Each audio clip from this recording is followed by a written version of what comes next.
అనగనగా ఒక కుక్క ఉండేది. ఒకరోజు ఆ కుక్కకి ఒక మాంసం ముక్క దొరికింది. ఈరోజు మంచి భోజనం దొరికింది అనుకుని సంతోషంగా ఆ కుక్క మాంసం ముక్కను నోట్లో పెట్టుకుని తన ఇంటి వైపుకు బయలుదేరింది. ఇక దారిలో ఒక నది ఉంది.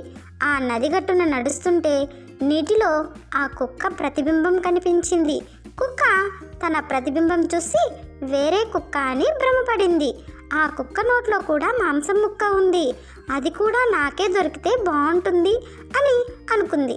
ఇక నీటిలో ఉన్న కుక్క వైపు చూసి గట్టిగా మురిగింది.